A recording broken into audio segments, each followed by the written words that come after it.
Lucia Herrera didn't cry on the day they walked her to the altar. She had already cried 3 days before, alone in the room where she'd grown up, her face pressed into the pillow so her mother wouldn't hear. She cried with rage, her fists clenched against the worn fabric, the kind of crying that doesn't ask permission and doesn't ask for comfort. She cried until there was nothing left inside her, and when it was over, she wiped her face, looked at herself in the mirror, and made herself a promise. They could force her into that house, but they were never going to take her will. So on the day of the wedding, Lucia Herrera walked toward the altar with her back straight, her chin lifted, and her eyes dry. She wore a dress she hadn't chosen, flowers she hadn't asked for, and a surname she was about to take on to cover someone else's debt. The church was the largest in town. Naturally, the de la Vega family didn't do anything small. The pews were full, but no one had come for love. They had come to watch, to whisper, to carry away the gossip that the debtor's daughter was marrying the blind heir. Lucia knew it. She felt it in every pair of eyes that followed her from the sides of the nave, heavy as stones. She moved slowly. The organ played something solemn that, to her, sounded like a sentence being read aloud. And then she saw him. Alvaro de la Vega was standing at the end of the altar, and Lucia had to make a conscious effort not to stop in the middle of the aisle. She hadn't expected him to look like this. She had seen him only once before, weeks earlier, for barely a second, crossing a hallway in the mansion during the meeting about the debt, a tall, serious figure who disappeared through a door before she could really look. But now he was a few feet away, perfectly still, impeccable in a dark suit, one hand resting naturally on the arm of the man beside him. His face was tilted upward, toward some point above the altar, and there was something in that posture Lucia couldn't name right away. It wasn't surrender. It wasn't resignation. It was dignity, a quiet, almost fierce dignity.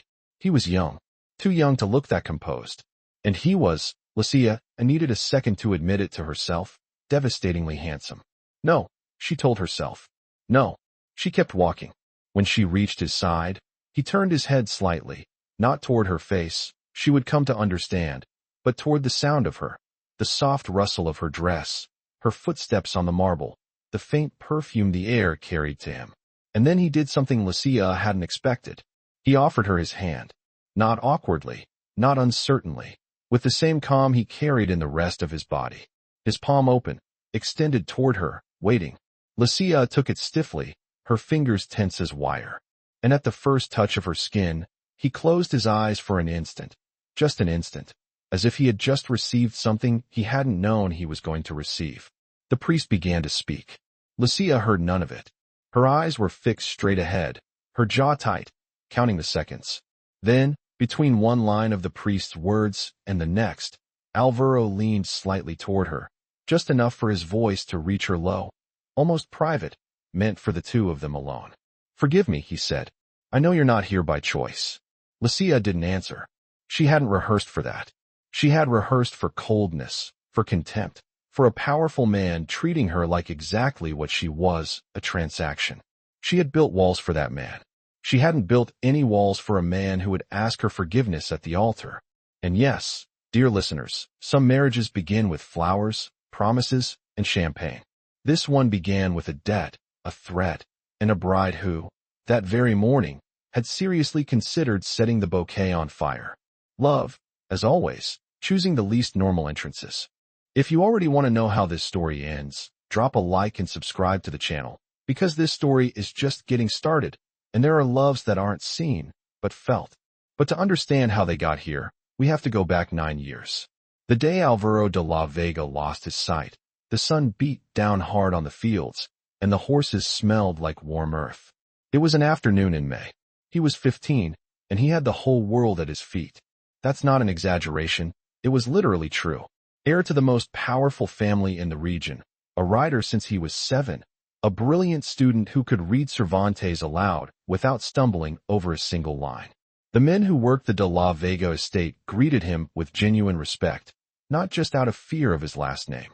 The women in town said he was going to be the most handsome man in the county once he finished growing up. His father watched him ride with that closed-off expression that, on him, was the highest form of pride. Alvaro knew it, and he liked knowing it, with that honesty only young people have before they've learned to hide things. That afternoon, he was training in the open riding ring. The mare's name was Duna. She was healthy, and her temperament matched his perfectly, proud, precise, capable of beautiful things when asked the right way. The exercise was a sequence of jumps he already knew by heart. He'd done it dozens of times. His body did it on its own, with that grace that comes from doing something so many times it stops being thought and becomes instinct. No one ever knew for certain what happened. Maybe something startled Duna at the last moment. A sound, a shadow, a shift in the wind. Whatever it was, the mare turned her head at the wrong second, and Alvaro lost his balance in the air. The fall was fast. The impact, by contrast, felt endless. What Alvaro would remember afterward wasn't the exact pain.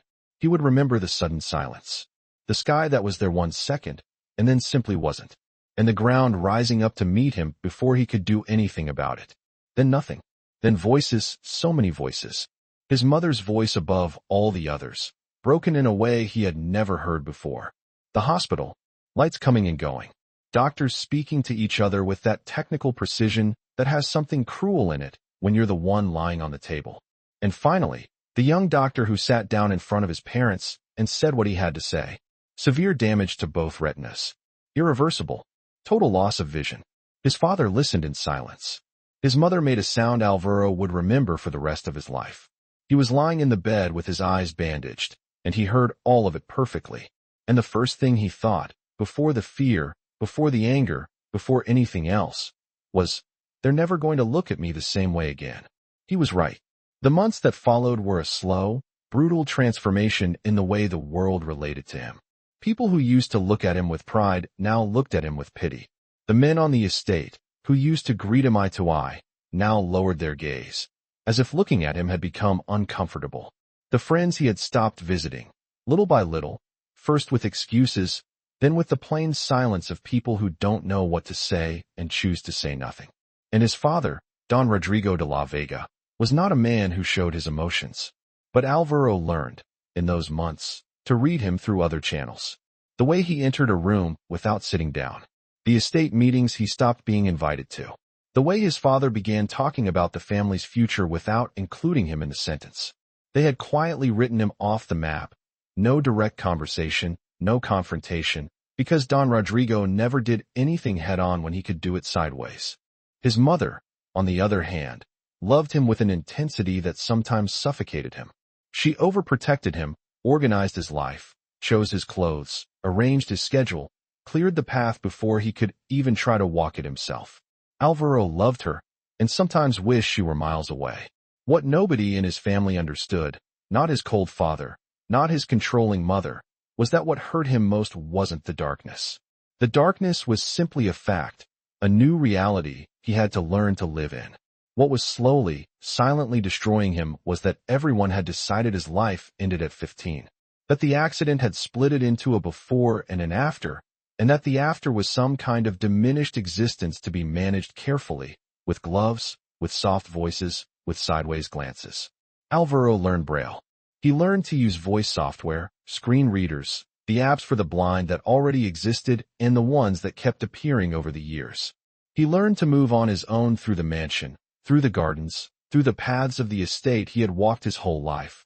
Paths he now walked differently, but walked all the same. And he kept writing. That was where he and his family collided head-on. His father wanted to forbid it. His mother cried every time she saw him approach the stables. The stable hands looked at each other, unsure whether to step in. Alvaro ignored all of them, because riding was the one thing that still felt the same. Not the same as before. Nothing was ever going to be the same as before, but the same as him. The animal's body beneath him. The movement he knew in his bones. The smell of wet hair and leather. The wind on his face telling him speed and direction. The sounds of the fields painting the space around him with a precision no one else could imagine. There, on top of Duna, Alvaro wasn't the poor blind heir. He was simply himself. Everything else, he closed off. The social events his family tried to drag him to became a constant source of tension. It wasn't that he couldn't handle them. It was the certainty that the moment he walked into a room, the first reaction from everyone would be pity. And pity was harder for him to bear than anything else. He preferred the dark to other people's sorrow.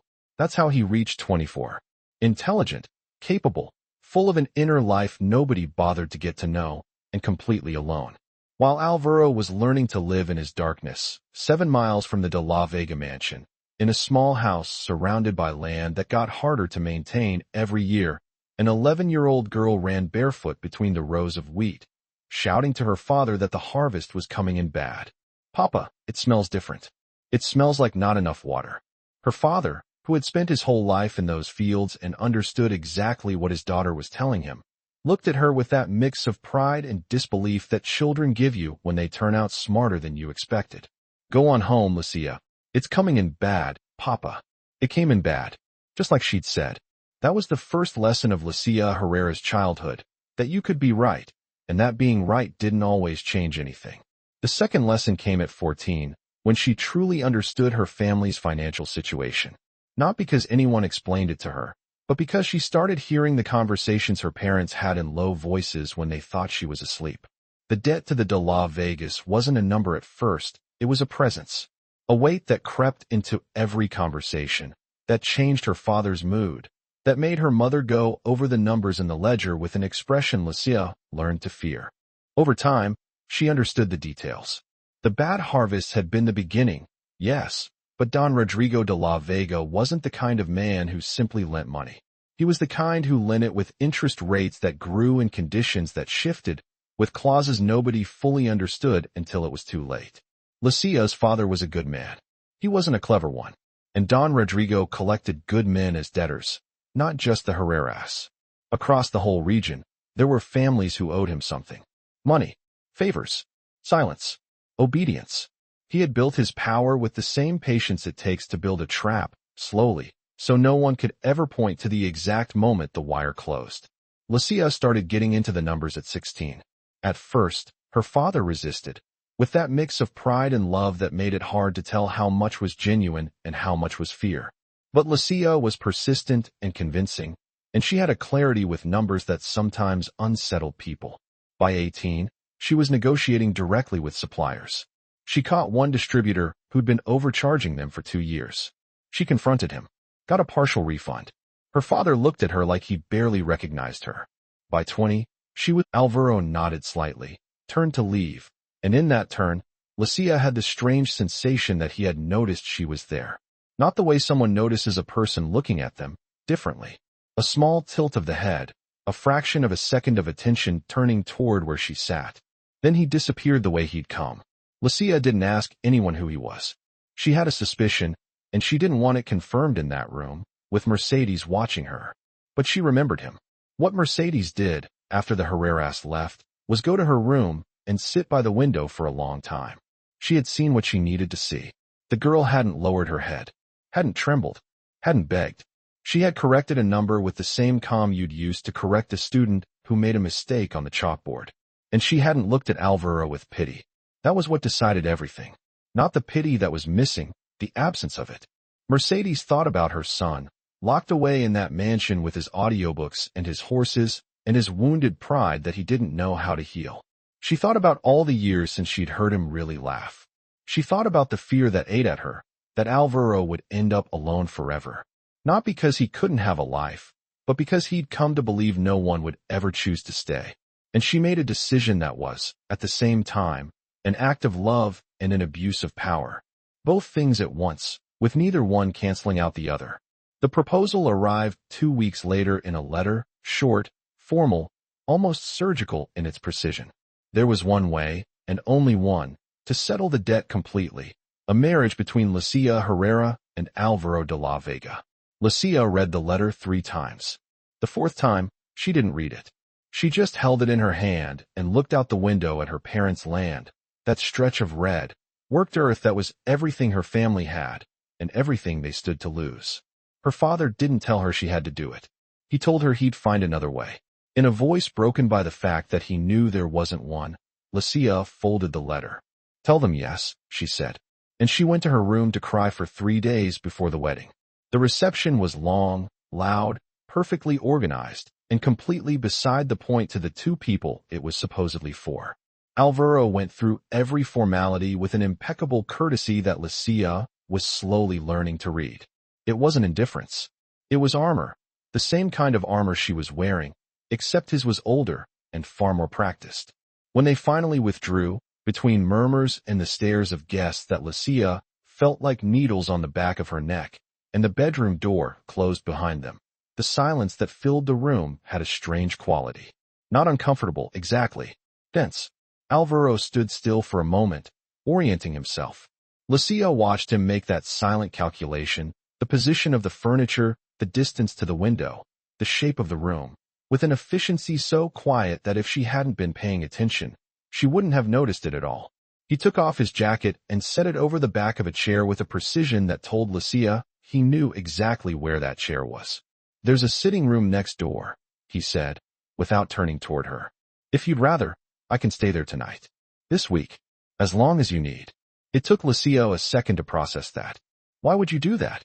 He did turn then, not toward her eyes. She was already starting to understand that he turned toward sound, toward voices, but toward her, generally, with that particular attentiveness his face had when he was listening. "Because this house has already taken too many choices away from you," he said. "I'm not going to take one more." Lucia didn't answer right away. She had spent weeks building a version of this man in her head, a version that was easier to handle. Arrogant, distant, indifferent to what had been done to her. That version wouldn't have said this. Not in that voice.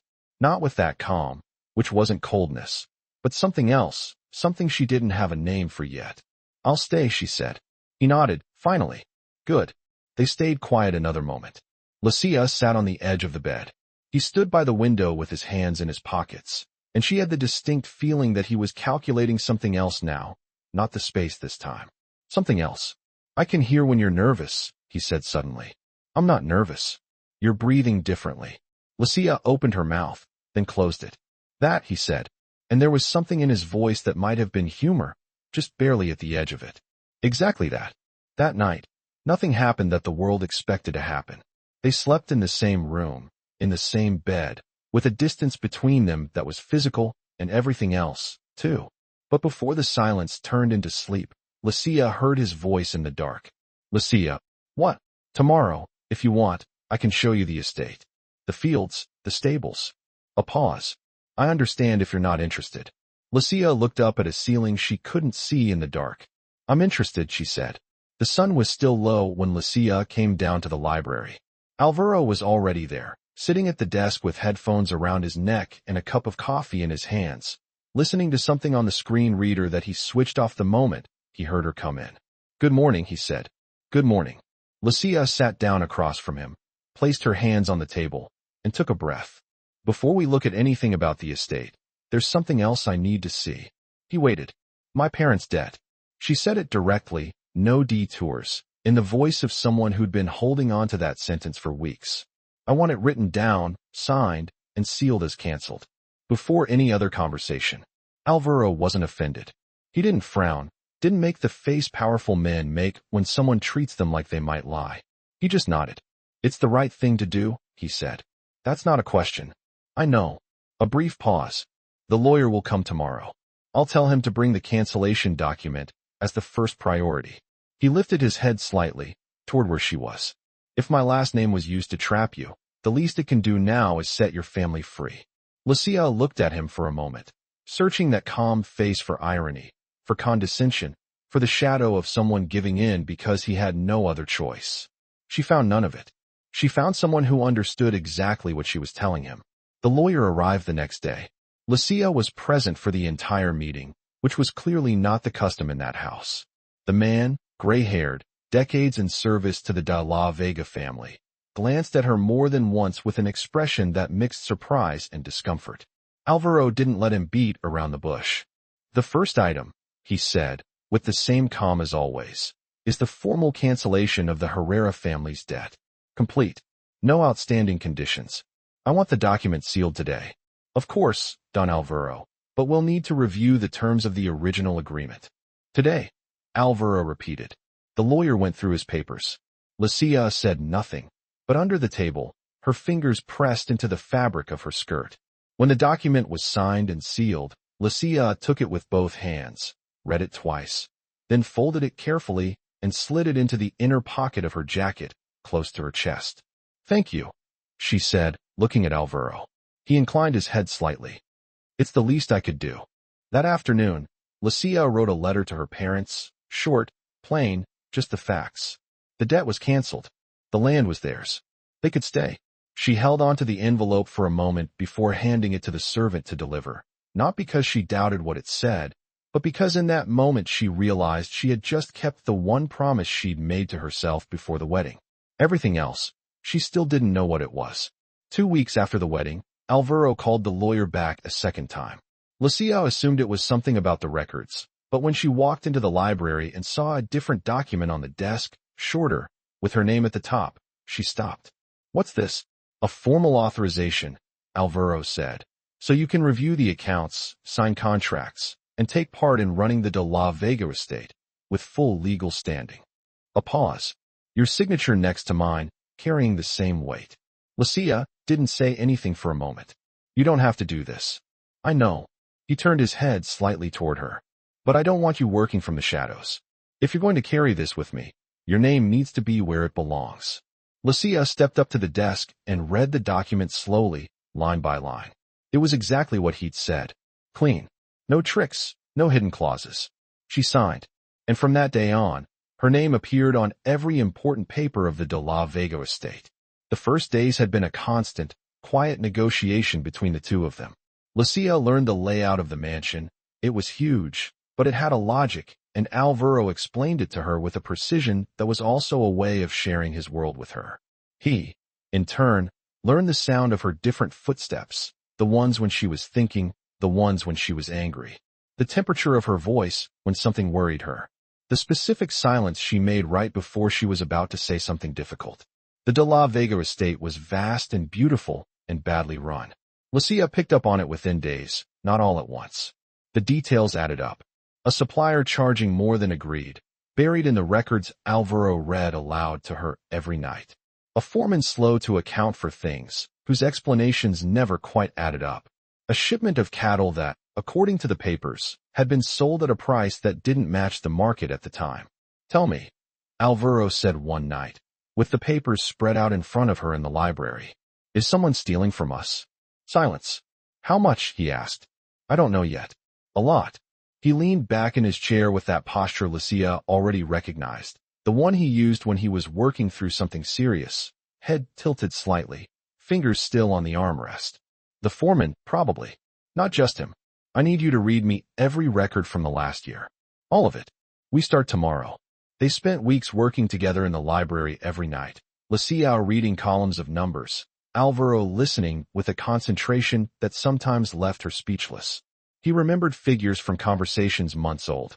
He connected pieces of information she hadn't even thought to link. He had an auditory memory of the estate, its rhythms, its movements, its anomalies, more precise than any file. How do you know that? She asked him once, when he connected an employee's nervousness in a meeting to a number that hadn't added up 3 months earlier. I can hear how people breathe when they're lying, he said. How their weight shifts when they're uncomfortable. Lucia looked at him for a moment. That's unsettling. For the people who lie, yes. The scene with the foreman happened on a Tuesday morning. Alvaro had called him in. Lucia stood by the window with her arms crossed. The foreman, a stocky man in his 50s, 20 years on the estate, comfortable in the habit of never having to account for anything to a boss who couldn't see the paperwork, walked in with the confidence of a man who believed the ground belonged to him. Don Alvaro. Any problem?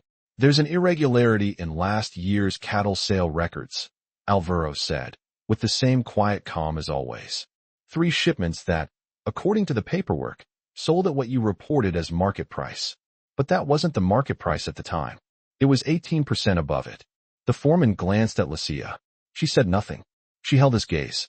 With respect, Don Alvaro, the man said, his tone shifting slightly. Some decisions need someone who can actually see the numbers. The silence that followed lasted exactly 2 seconds. Funny, Alvaro said. Because you see them every day, and you've still been stealing from my family for 3 years. The foreman didn't answer. You have until Friday to return the amount my wife and I calculate, Alvaro went on. After Friday, this goes to other hands. Your choice. Lucia watched the foreman walk out of the room, shoulders sunk, the swagger gone. Alvaro stayed completely still, hands resting on the desk, waiting. How did you know the exact number? She asked. Because I heard you do the math out loud 4 days ago, while you were going through the records, he said. 18%.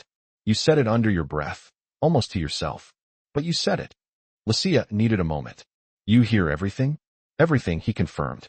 If you felt like Alvaro just got something back that's worth a lot more than an estate, drop a like, because some people don't need to see to know exactly who's lying. And we keep going. Donna Mercedes was not a woman prone to guilt.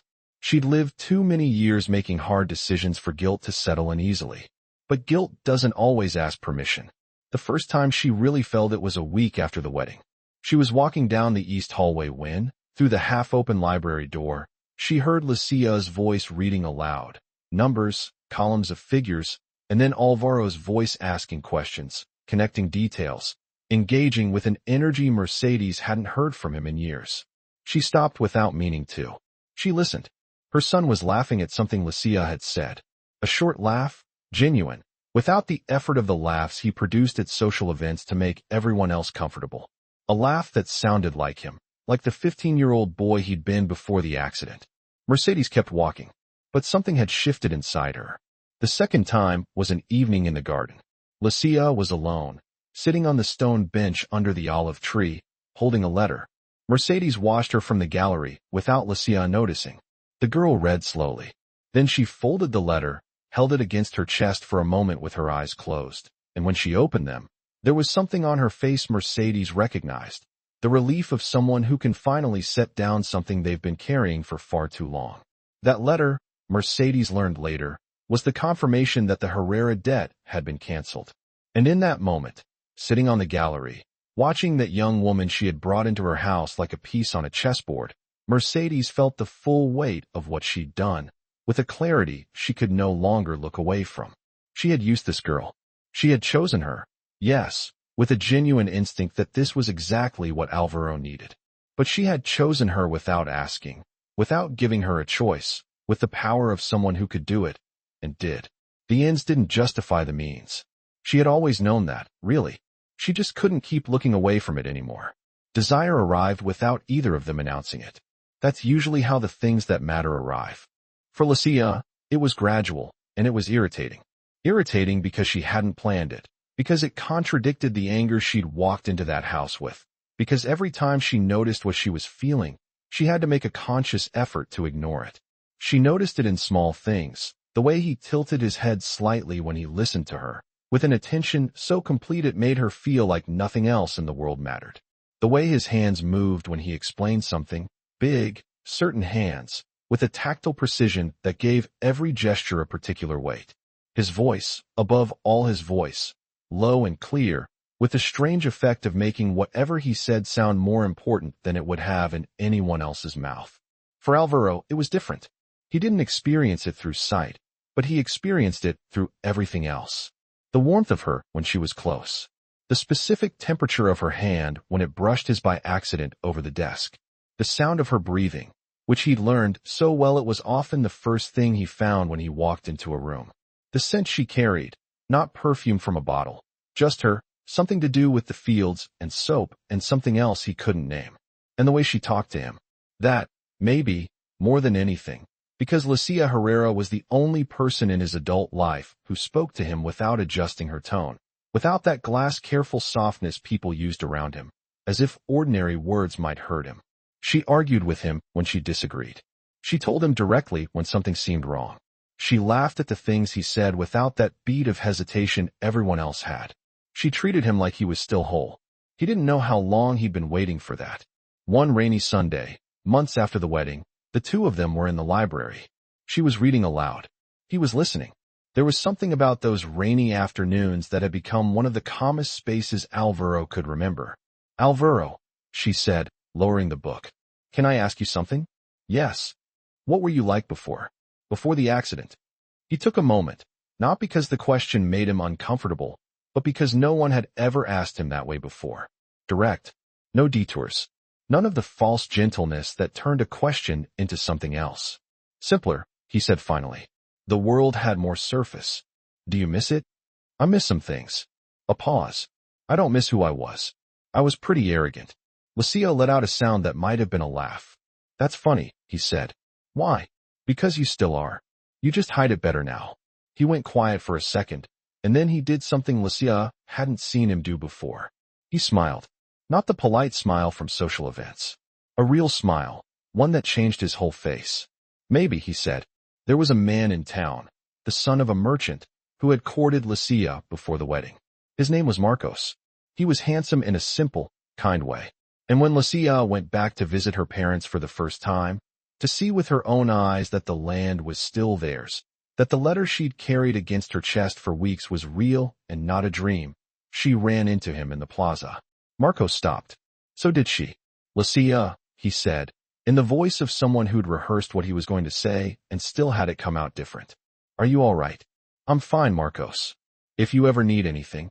He didn't finish the sentence. Lucia looked at him, thought about what that sentence meant, and thought, without meaning to, of Alvaro's voice telling her, I'm not going to take one more. Thank you, she said. I'm fine. That night, when Lucia got back to the mansion and told Alvaro how the visit had gone, he listened with that particular attentiveness of his. When she mentioned she'd seen someone from town, there was a silence, a fraction of a second, that she noticed. Just a fraction. But she noticed. Who? He asked, with a neutrality that was a little too perfect. Marcos Fuentes, the merchant's son. Another silence. That's nice. Yes, Lucia said, and had to work not to smile. It's nice.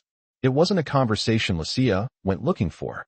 It happened one night when they'd both had a little more wine than usual, after a dinner with the estate's administrators that had gone well, the first one that had gone well in months, and they were sitting on the library floor with the bottle between them and the feeling of having accomplished something that mattered.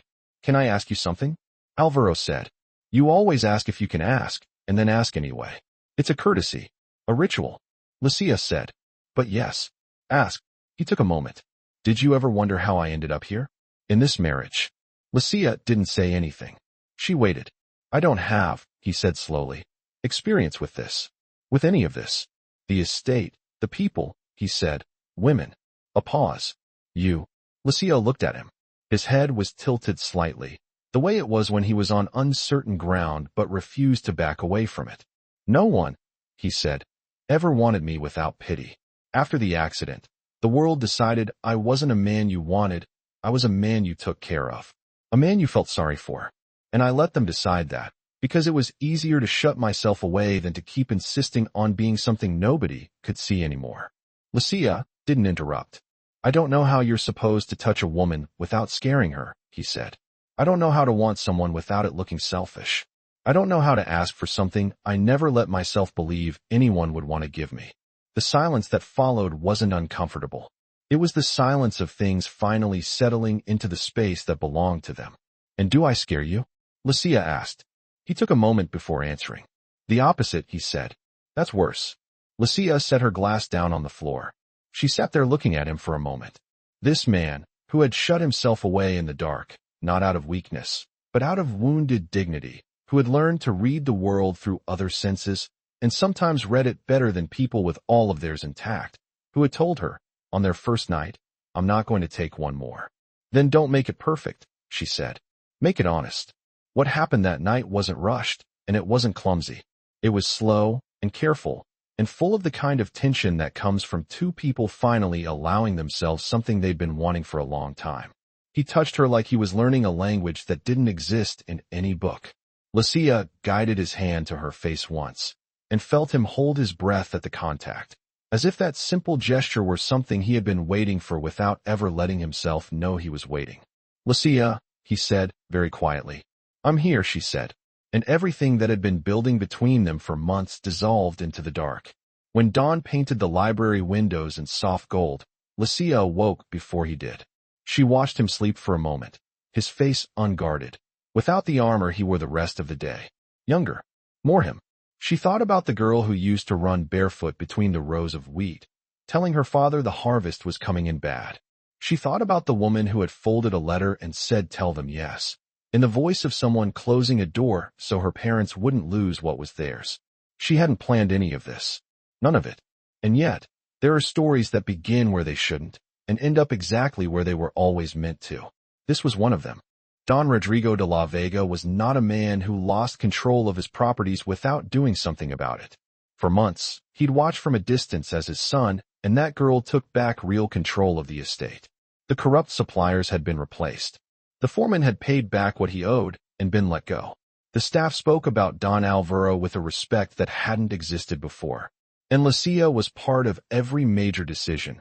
Her name on the documents, her signature next to her husband's, her presence in meetings where, before, only he had sat. Don Rodrigo called Alvaro into his study one morning. Alvaro went alone. He didn't tell Lucia where he was going. "This isn't a game," Don Rodrigo said, no preamble. "That girl doesn't understand how any of this works." "She understands perfectly," Alvaro said. "Alvaro." The tone shifted, softer and more dangerous. "I ran this estate when you couldn't. I kept it standing. You used it," Alvaro said. "There's a difference." Heavy silence. "What is that supposed to mean?" "It means I know what happened with the land in the northern sector. I know what happened with the distribution agreements you signed in my name when I was 17. And I know not all of that money went back into this estate." Don Rodrigo didn't answer. "I'm not asking you to admit it," Alvaro went on. "I'm telling you that Lucia and I run this estate now. Completely. And if there's any attempt to interfere with the papers, the contracts, the people who work for us, what I know becomes a much bigger problem for you than it is for me." He walked out of the study without waiting for a response. The real confrontation came weeks later, at a meeting with the administrators of the family's various properties, a meeting Don Rodrigo had called, and that, for the first time in years, Alvaro also attended. Or rather, that Alvaro invited himself to, with Lucia at his side. Don Rodrigo sat at the head of the table with the authority of someone who's never had to announce it. The administrators looked at him first, as they always did, waiting for the signal of who was really in charge. Alvaro waited until his father finished the first item on the agenda. Then he spoke. "There's one more item," he said, with the same calm he used for everything. "A review of the lease agreements with the families in the Southern District." Don Rodrigo looked toward him, with the kind of look people give when someone does something they didn't see coming. "That's not on today's agenda." "It is now," Alvaro said. Silence around the table. "There are 12 families in the Southern District," Alvaro continued, "who've been paying interest rates above what their original contracts allow for years." Lucia reviewed the documents. "I listened to the numbers." A pause. "That ends today." One of the administrators cleared his throat and glanced at Don Rodrigo. Don Rodrigo said nothing. And in that silence, without anyone declaring it out loud, something in the room changed. The men at that table understood, with the instinct of people who've spent years reading power, that the center of authority had shifted. Don Rodrigo didn't lose control that day with a shout or a threat. He lost it with a silence, with his inability to contradict his son in front of men who had been loyal to him for decades. When they walked out of the meeting, Lucia walked beside Alvaro down the hallway, not saying anything for a moment. Then, "Did you know it would go like that?" "I knew it would go some way," he said. "When someone builds everything on other people's fear, all it takes is for one person to stop being afraid, and everything starts to move." She looked at his profile. "And you stopped being afraid?" He took a moment before answering. "I stopped being afraid when I understood I wasn't alone anymore." It was Don Rodrigo who made his move, as always, sideways, never face to face. He found a way to bring documents before a notary that called into question the validity of certain agreements signed since the wedding. Not the estate contracts, something more specific. Lucia's legal status as co-administrator. A technicality. A small crack in a piece of paper that, in the right hands, could become something much bigger. Alvaro found out one afternoon, when the family lawyer arrived at the mansion with a face that wasn't promising anything good. That night, he talked to Lucia. He explained what they'd found, the documents, the maneuver, the options the lawyer had laid out. And then he said something Lucia hadn't expected. "I can fix this. I can make sure it doesn't touch you." A pause. "But there's a cleaner way." "What is it?" "That you leave." He said it slowly, like it cost him something. "That you go back to your family's land, with the debt formally forgiven, and that this marriage ends as quietly as possible." Silence. "Your family's land would be secure," he went on. "You'd get your life back. Know this family, know this name, none of the things they forced on you." Lucia looked at him. You want me to leave? I want you to be free, he said. And there was something in his voice she recognized with a clarity that hurt in her chest. Your whole life, you dreamed of that. And now I can give it to you. No conditions. She didn't answer right away. She stood, walked to the window. Outside was the land she'd learned to know, the stables where Duna slept, the paths she'd walked with him in silence on quiet mornings. She thought about freedom, about what that word had meant to her entire life, the right to choose, to not be a bargaining chip. And then she understood something. Alvaro. He waited. My whole life. I dreamed that someone would give me back my freedom. She turned to face him. And now that you're giving it to me, I find out my freedom is asking me to stay. He said nothing. I'm not staying because I was forced to, she said. I'm staying because I want to. And that's different. That's the only thing that matters. Alvaro stood completely still for a long moment. Then, very quietly, Lucia, what? Come here. She crossed the room. He found her before she reached him, his hands knowing exactly where she was without needing to see, and he held her in a way that had nothing courteous or careful about it. It was simply real. Dona Mercedes asked to speak with Lucia one autumn Sunday. Lucia went, not eagerly, but she went. They sat in the same sitting room where they'd had that first meeting months before. Same room, same light, same chairs. Everything else was different. I want to tell you something, Mercedes began, with a stiffness in her voice that Lucia recognized as the effort of someone unaccustomed to apologizing. And I don't want you to take this as an excuse, because it isn't one. Lucia waited. I thought I was bringing you here to save my son. Mercedes looked down for a moment. And now I understand that no one had the right to use you as the cure for a wound that wasn't yours. What I did was wrong, even if I did it out of love. Silence. I'm not asking you to forgive me, Mercedes went on. I'm asking you to know that I know. Lucia looked at her for a long moment. This woman, who had moved pieces on a board without asking the pieces if they wanted to be moved, who had done it out of fear and love in proportions she probably couldn't separate herself. I know, Lucia said finally. And I also know you were right about something. Mercedes looked at her. That he needed this. Not me, specifically, but this. Someone who wouldn't look at him like a tragedy. A pause. That still didn't give anyone the right to do what you did. No, Mercedes agreed, in a voice that sounded like something closing. It didn't. They didn't embrace. It wasn't a movie reconciliation. But when Lucia walked out of that room, something in the weight of the air had changed. Epilogue. The years passed with that particular speed happy years have, fast in memory, slow in the living. Mateo was born when Alvaro was 26 and Lucia was 22. It was a long labor, and Alvaro waited outside the room for hours, his hands clasped, with that stillness of his that wasn't calm. It was a way of not falling apart. When the midwife placed the baby in his arms, a small, warm weight, breathing with the concentration of someone who had just invented breathing, Alvaro went completely still for a second. Then, very slowly, he traced that small face with his fingers. The small forehead, the tiny nose, the eyes that didn't know yet what eyes were for. Hello, he said, very quietly. Inés came 2 years later, when Alvaro was 28 and Lucia was 24.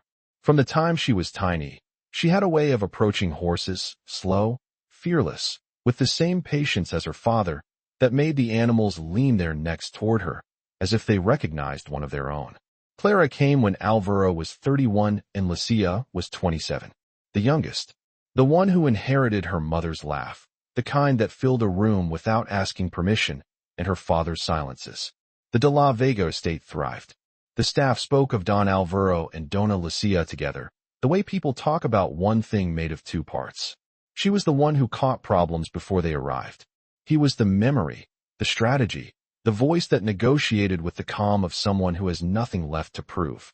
The families in the Southern District had their contracts reviewed. Several of them, who'd lived for years under interest rates they thought they'd never escape, got back margins they believed were lost for good. There was no formal ceremony for it. No speeches. Just new paperwork arriving in the hands of people who read it twice to make sure it was real. On the Herrera land, Lucia's father planted an orange tree the year their debt was cleared. It was still there years later, heavy with fruit in summer, giving shade the rest of the year. Don Rodrigo lost his influence the same way he'd built it, slowly, with no single moment anyone could point to. In the end, he lived in one of the family's smaller properties, with minimal staff, and the kind of pride that lingers when power is gone, but you don't know how to be anything else. There was no big final confrontation, just the passage of time and the natural consequences of building a world on other people's fear. Donna Mercedes learned, over the years, to take up a different kind of space in the family. Smaller, more honest. She played with her grandchildren in the garden with a charming clumsiness no one had ever seen in her before. Mateo called her grandma with the ease of a child who doesn't yet know that should be complicated. One summer Sunday, Alvaro took Mateo to the stables. The boy was 8, with that curious mix of boldness and caution that kids develop when they grow up watching their father do things people say he shouldn't be able to do. "Can I ride her?" Mateo asked, looking at Duna, old and gentle now, but still his father's mare. "Are you scared?" The boy thought about it, seriously and honestly. "A little." "Good," Alvaro said. "Fear is information. It means you're paying attention." Lucia watched them from the fence. The afternoon sun lit them both from the side, her 8-year-old son, her 34-year-old husband, and there was something in that picture that squeezed her chest in a way she still recognized, after all these years, as a kind of gratitude that still surprised her. Inés came running from the garden and latched onto her mother's leg. "Mama!" Clara threw dirt at the dog. "Clara," Lucia called, without moving. "It wasn't me. That's what everyone who did it says." From the stables, Alvaro lifted his head slightly, the way he did when the sounds were mapping out for him where everyone he cared about was standing. Lucia, Inés, Clara, in the garden. Mateo beside him. All present. All real. That night, after the children had fallen asleep, Mateo appeared in the doorway of his parents' room with a question he'd been carrying around for a while. "Papa, why are you still awake?" "I have a question. It's quick." Alvaro sighed with the fond resignation of a parent who already knows he's going to give in. "One question." Mateo stayed in the doorway, in the dark of the hallway. "Do you remember what Mama was like, the first time you saw her?" The silence that followed was the kind that settles in on its own, without making anyone uncomfortable. Lucia, sitting up in bed with a book in her lap, said nothing. She waited. Alvaro found her hand in the dark, his fingers wrapping around hers with that certainty that doesn't need to see to know exactly where it's going. "Yes," he said. "Perfectly." Mateo waited. "She smelled like rain," Alvaro said slowly. Her hands were cold. She was breathing like a woman about to declare war. A pause. "And she was still the most beautiful thing that ever walked into my life." Lucia felt her throat tighten in that particular way that didn't embarrass her anymore. Mateo took that in with the seriousness kids bring to things they take seriously. "But you didn't see her," he said, with that honesty kids have that isn't cruel, just true. "No," Alvaro said. "Then how do you know it was the most beautiful thing?" Alvaro took a moment. His fingers tightened a little around Lucia's. "Because I learned it in the dark," he said. "And what you learn in the dark, you never forget." Has anyone ever surprised you by showing you a side of themselves nobody else knew? A side that changed the way you saw them, forever? Tell us in the comments.